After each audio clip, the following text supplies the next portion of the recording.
അസ്സലാമു അലൈക്കും വറഹ്മത്തുള്ളാഹി തആല വബറകാതുഹു. ബിസ്മില്ലാഹ് വൽഹംദുലില്ലാഹ് അസ്സലാത്തു വസ്സലാമു അലാ റസൂലില്ലാഹ് വഅലാ ആലിഹി വസഹ്ബിഹി അജ്മഈൻ. അമ്മാ ബഅദ്. ഏറ്റവും ബഹുമാനം നിറഞ്ഞ ഉസ്താദുമാരെ, എൻ പ്രിയപ്പെട്ട വിദ്യാർത്ഥി സുഹൃത്തുക്കളെ, മറ്റു പ്രിയ ശ്രോതാക്കളെ, ചടുലതയുടെ കൂരിരുൾ നിറഞ്ഞ ഈ ആധുനിക ലോകത്ത് ഈമാനും ഇസ്ലാമും നഷ്ടപ്പെട്ട് വഴിതെറ്റുന്ന സമുദായത്തെ നേരാക്കി നടത്തേണ്ടതാണ് മാതൃക നേതൃത്വത്തിൻ്റെ ആവശ്യകതയും മാതൃക നേതൃത്വത്തിൻ്റെ ഇസ്ലാമിക അധ്യാപനം എന്ന വിഷയം ഞാൻ പ്രസക്തമാക്കുന്നു.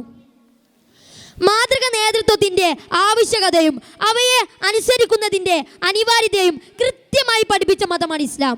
ഇസ്ലാമിക മുഖ്യ ആരാധനാ കർമ്മങ്ങൾ പോലും ഒരു നേതാവിൻ്റെ പിന്നിൽ അണിനിരന്ന് നിർവഹിക്കാൻ തിരുനബി മുഹമ്മദ് മുസ്തഫ സല്ലല്ലാഹു അലൈഹി വസല്ലമയുടെ കൽപ്പന. 3 പേർ യാത്ര പോകുമ്പോൾ അതിൽ നിന്ന് ഒരാളെ അമീറായി നിശ്ചയിക്കണമെന്ന് തിരുനബി മുഹമ്മദ് മുസ്തഫ സല്ലല്ലാഹു അലൈഹി വസല്ലമയുടെ കൽപ്പന. ഹജ്ജ് കർമ്മത്തിന് നായകത്വം വഹിക്കാൻ ഓരോ വർഷം കൂടുമ്പോൾ നബി ഓരോ അമീറുമാരെ നിശ്ചയിച്ചിരുന്നു. എന്തിന് പറയണം, വ്യവസ്ഥാ ചിന്താ കുടുംബത്തിന് തുടക്കം കുറിക്കുന്ന നിക്കാഹിന് പോലും ഒരു പണ്ഡിത നേതൃത്വത്തെ സ്വീകരിക്കുന്ന സംസ്കാരമാണ് ഇസ്ലാമിനുള്ളത്. ഇസ്ലാമിക ചരിത്രത്തിന്റെ നേത്രപാഠമുള്ള നേതാക്കളുടെ ജീവിതം അധികാരത്തിൽ ആർത്തി പൂണ്ട് ലഷ്വറി ജീവിതം നയിക്കുന്നതിന് പകരം സ്വന്തം ജീവിതത്തിൽ സമാധാനത്തിന് തടസ്സമായി ഒന്നും തന്നെ പ്രവർത്തിക്കാൻ തയ്യാറായിരുന്നില്ല എന്ന് കാണാൻ സാധിക്കും. അനുയായികൾ ഉണ്ടായിരിക്കെ തന്നെ പനയോല പായൽ കിടന്നുറങ്ങി അനുയായികളെ വേദനിപ്പിക്കും വിധം ശരീരത്തിൽ ഓലയടയാളങ്ങളോടെ എഴുന്നേറ്റിരുന്ന തിരുനബി മുഹമ്മദ് മുസ്തഫ സല്ലല്ലാഹു അലൈഹി വസല്ലം തന്റെ നേതൃത്വ പാഠം ഉപയോഗിച്ചിരുന്നത് മറ്റുള്ളവരുടെ ക്ഷേമത്തിനായിരുന്നു. തിരുനബി പറഞ്ഞു, എൻ്റെ സമുദായത്തിലെ 2 വിഭാഗം നന്നായാൽ ജനങ്ങൾ മുഴുവൻ നന്നായി, അവർ ചീത്തയായാൽ ജനങ്ങൾ മുഴുവൻ ചീത്തയായി, പണ്ഡിതരും നേതാക്കളും എന്നാണ് നബി അവിടെ അരുളിയത്. ഇസ്ലാമിക ചരിത്രത്തിൻ്റെ നാൾവഴികൾ പരിശോധിച്ചു നോക്കുമ്പോൾ ഈ പ്രവാചക അധ്യാപനം എന്തുകൊണ്ടും അർത്ഥവ്യക്തമാണെന്ന് മനസ്സിലാക്കാൻ സാധിക്കും.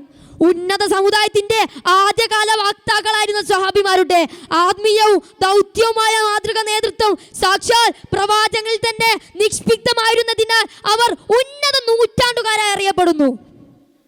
സമൂഹത്തിന്റെ താഴെ തട്ടിൽ നിന്ന് വന്ന ഉസാമ ഇബ്നു സയ്യിദിനെ സേനാനായകനാക്കി അണികളെ കീഴ്വണക്കം പഠിപ്പിച്ച ഭരണ നിപുണനാക്കി പെട്ടെന്ന് മുമ്പിൽ പ്രത്യക്ഷപ്പെട്ട ശത്രു വാളോങ്ങി തന്നിൽ നിന്ന് നിന്നെ രക്ഷിക്കാൻ ആരെന്ന് ചോദിച്ചപ്പോൾ എൻ്റെ റബ്ബെന്ന് ഉറച്ച ശബ്ദത്തോടെ പറഞ്ഞ ധൈര്യവാനായി. ഹുനൈൻ യുദ്ധങ്ങളിൽ തോൽവിയുടെ വക്കത്തെത്തിയിട്ടും ജയം തിരിച്ചു പിടിച്ച ധൈര്യവാനായി.